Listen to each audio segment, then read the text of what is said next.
प्यारे दोस्तों, आज की कहानी सुधा नाम की एक लड़की की है। सुधा एक बहुत ही आलसी लड़की थी। घर के काम करना तो दूर, वो एक गिलास पानी के लिए भी अपनी माँ पर निर्भर थी। अरे अब उठ भी जा नालायक, 10 बजे तक सोती रहती है। अरे कुछ तो घरेलू लड़कियों वाले लक्षण दिखा। सोने दो ना माँ, क्यों परेशान कर रही हो?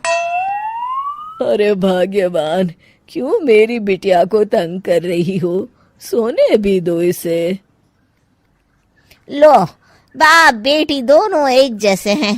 देख लेना, आपकी ये लाडली ससुराल जाके हमारी नाक कटाएगी।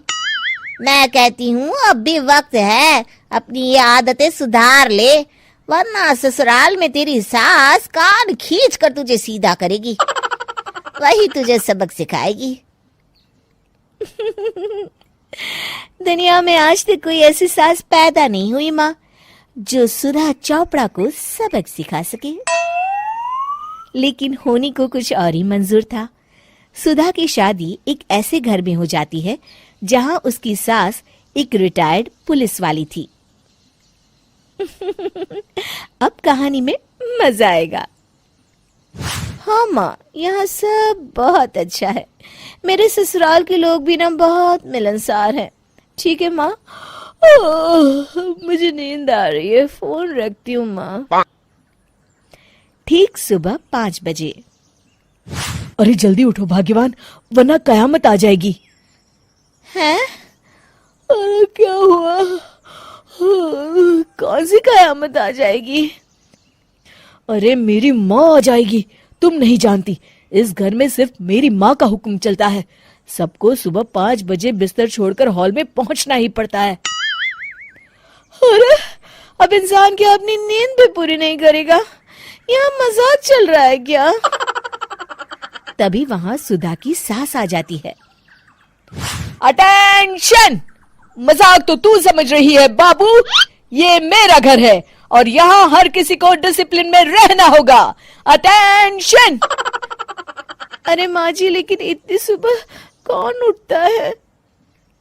कौन होता है मतलब?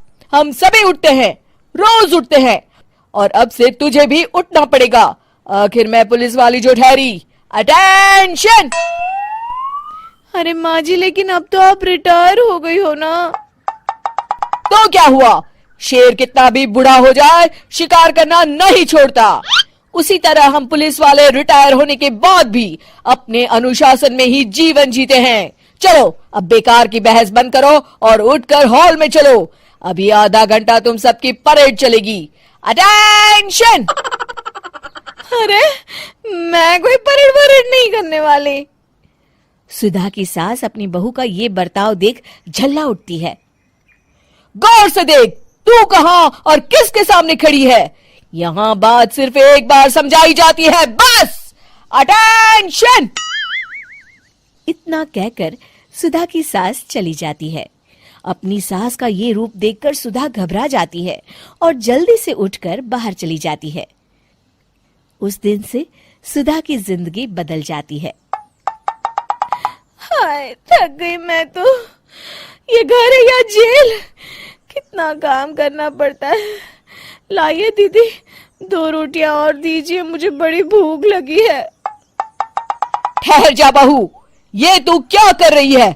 मैंने सबके खाने का हिसाब तय कर रखा है। तुम 4 रोटी से ज्यादा नहीं खा सकती और ये मिर्च मसाला भी नहीं चलेगा। मेरी बहुएं एकदम फिट होनी चाहिए। अटेंशन! क्यों माँ जी, आप हमें दंगल में लड़ने के लिए तैयार कर रही हैं क्या? क्या कर रही हो सुधा? माँ जी को मजाक बिल्कुल पसंद नहीं है। चुप करके खाना खा लो, इसी में भलाई है। इस तरह धीरे धीरे सुधा अपने सास के रंग में पूरी तरह रंग जाती है, लेकिन इसका उल्टा ही असर पड़ता है। सुधा अपनी सास से भी ज्यादा अनुशासन की पक्की हो जाती है। सुधा की सास तो सबको 5 बजे उठाती थी, लेकिन सुधा सबको 4 बजे ही उठा देती थी। दूसरी तरफ सुधा की सास की उम्र भी हो चलती है। माँ जी, आजकल आप सुबह उठने में बहुत आनाकानी करती हैं। मुझे ये सब बिल्कुल पसंद नहीं है।